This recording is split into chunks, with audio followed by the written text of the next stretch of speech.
Hey tout le monde, on se retrouve dans une nouvelle vidéo et aujourd'hui le thème de la vidéo va être assez sérieux et c'est une vidéo que j'avais vraiment envie de faire. Je n'aurais pas pensé non plus que c'est une vidéo que j'aurais faite sur ma chaîne, mais encore une fois je m'inspire beaucoup des commentaires que je reçois pour faire des vidéos et ça me donne du contenu. Au cas où que tu n'aurais pas vu ma vidéo où j'expliquais justement les raisons pour lesquelles je suis venue vivre en Colombie, je te la mets quelque part dans le i ici. Donc j'ai annoncé il y a à peu près un mois je pense que je suis venue déménager en Colombie.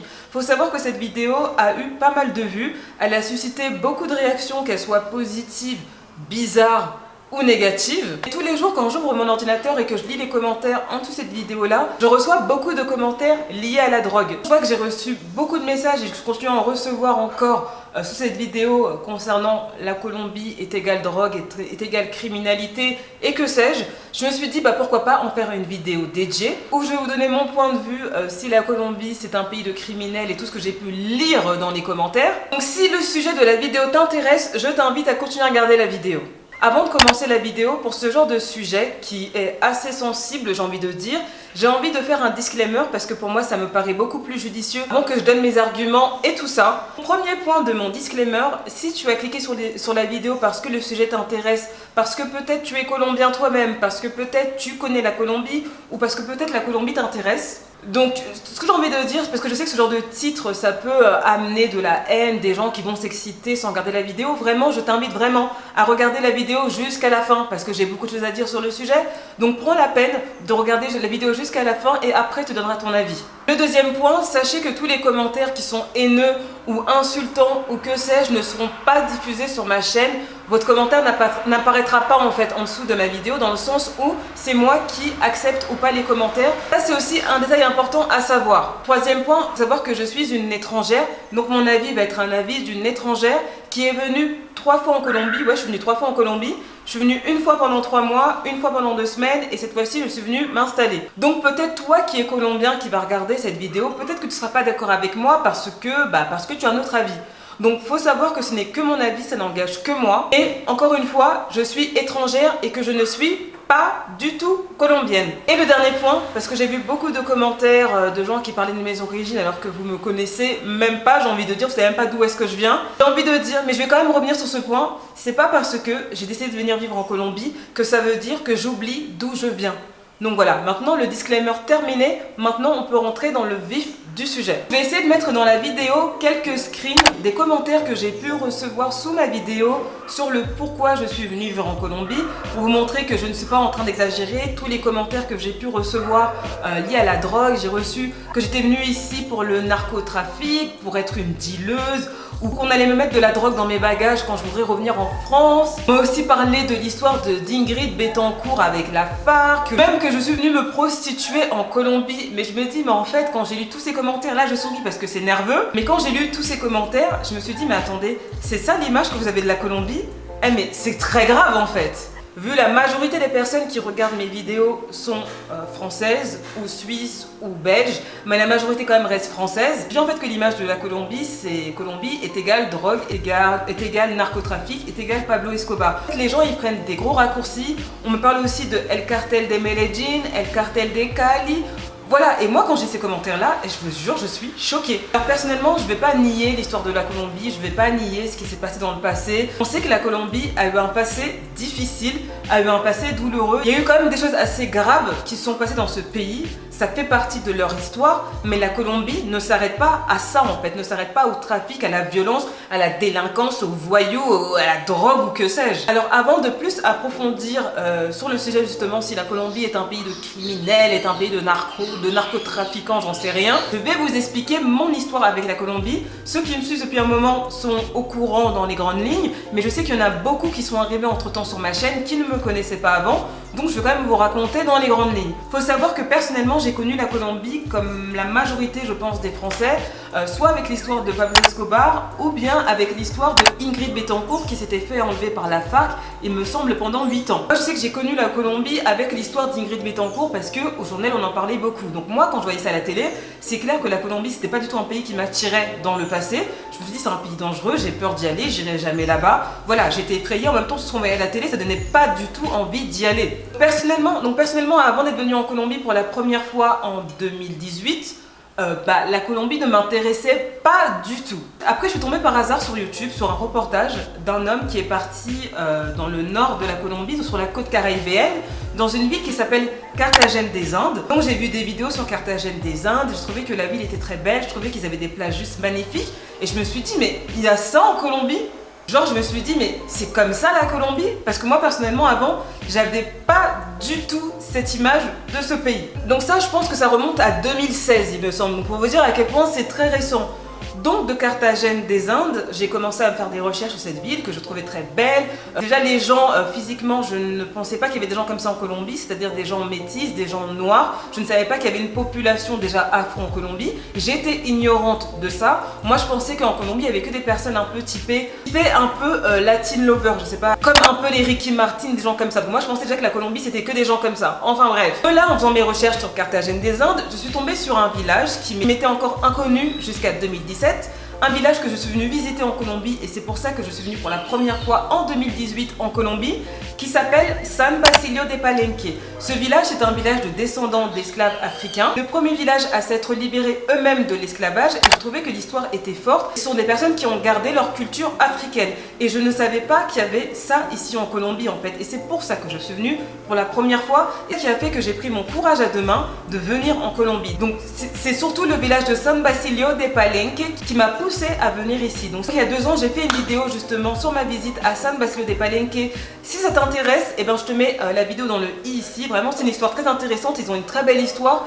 Et j'étais très contente de m'être surpassée et de venir en Colombie pour venir voir ce village. Suite à ça, je me suis dit que j'allais rester finalement 3 mois en Colombie pour faire le tour, pour voir les différents peuples, pour voir ce que la Colombie avait à m'offrir, et j'ai vraiment pas été déçue, et c'est là que mon amour pour la Colombie a commencé. De là, j'ai commencé à voyager de ville en ville toute seule en sac à dos. Je me suis dit que je voulais voir de la Colombie, je voulais voir ce pays dont tout le monde a peur, ce pays qui me faisait si peur avant. Une fois que je suis venue en Colombie, mon avis a complètement changé. J'ai commencé à connaître un peuple chaleureux, un peuple gentil, un peuple qui s'efforçait à effacer cette histoire de leur passé. Quand je dis cette histoire, je parle des Pablo Escobar et consorts. Vraiment, mon image de la Colombie a complètement changé à partir du moment où je suis venue pour la première fois. Donc pour me faire des amis colombiens, ce que j'ai fait, c'est que j'ai fait du couchsurfing. Donc je sais pas si vous connaissez, c'est dormir gratuitement chez des gens. Donc je sais que c'est peut-être un peu dangereux tout ça. Mais bon, je l'ai fait et je me suis fait plein d'amis ici en Colombie grâce à ça. Je connais plein de familles colombiennes, enfin plus du côté de Cali, qui m'ont hébergé chez eux et que là je vais revoir une fois le confinement levé, j'ai envie de dire. Et je me suis créé des souvenirs inoubliable ici dans ce pays. Voilà dans les grandes lignes mon histoire avec la Colombie, pourquoi je suis là, pourquoi j'aime tant ce pays et tout ça. Alors pour répondre à la question, si la Colombie est un pays de criminels, j'ai envie de vous répondre dans quel pays où il n'y a pas de crime, dans quel pays où il n'y a pas de meurtre. Il y en a partout, bien sûr qu'il y en a en Colombie, mais il y en a aussi en France, il y en a aussi en Europe, il y en a aussi aux États-Unis, il y en a partout en fait des crimes. On m'a dit aussi oui la Colombie, la drogue, nanana. Oui certes en Colombie il y a du trafic de drogue, c'est un fait, on va pas nier. Est-ce que c'est l'image que les gens doivent retenir de la Colombie en fait? Est-ce qu'il n'y a que ça en Colombie? Moi personnellement je traîne pas dans les quartiers où il y a des trafics de drogue en fait. Moi je me tiens loin des choses comme ça en fait. Mais encore une fois, dans quel pays où il n'y a pas de trafic de drogue? En France aussi il y en a partout. On dit oui, la Colombie c'est un pays de voyous, un pays de brigands. Et encore une fois, je vais vous répondre, dans quel pays il n'y a pas de voyous? Dans quel pays il n'y a pas de brigands? Aucun pays n'est parfait. Alors je peux concevoir que la Colombie fait peur à cause de son passé, à cause de tout ce qu'on a pu entendre. Oui, c'est une réalité. Oui, ça s'est passé. Et je pense que la Colombie du Pablo Escobar et de la Colombie d'aujourd'hui, il y a beaucoup de choses qui ont changé. Il y a quand même beaucoup de travail qui a été fait. Le pays est quand même un peu plus sûr.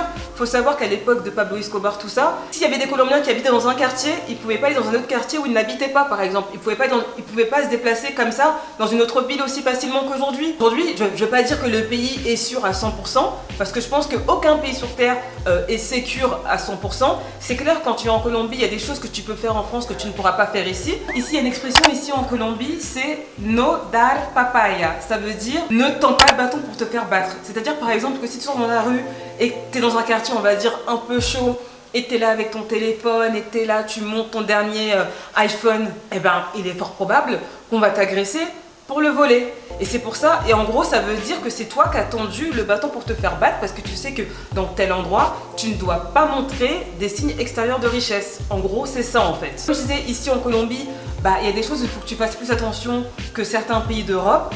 Voilà, c'est tout. Mais à partir du moment où tu écoutes, on va dire, les règles des Colombiens, si tu écoutes ce que les Colombiens te disent, en général, les choses se passent bien. Et encore une fois, je vais me répéter, la Colombie, ce n'est pas que la drogue. La Colombie, ce n'est pas que la criminalité. La Colombie a bien plus de choses à offrir que ça. Par exemple, vous avez la ville de Carthagène des Indes, une ville hyper belle sur la côte caraïbéenne, avec ses plages magnifiques, avec ses ruelles colorées, magnifiques, avec les palenqueras, les habitantes du village de San Basilio de Palenque, qui font des photos avec vous, avec leurs robes colorées, avec des fruits sur leur tête. Vous avez aussi à Cartagena des plages magnifiques, comme la Isla del Rosario, par exemple. La plage est juste magnifique avec une eau turquoise, avec du sable blanc. Vous avez aussi à 1 heure de Carthagène, je vais encore répéter, le village de San Basilio de Palenque, le premier village à s'être libéré de l'esclavage par eux-mêmes. Avec une histoire juste forte et juste admirable. Et vraiment, moi, le village de San Basilio de Palenque, j'invite quiconque à y aller. Ça a été ma meilleure visite ici en Colombie. Colombie aussi, c'est l'île de San Andrés.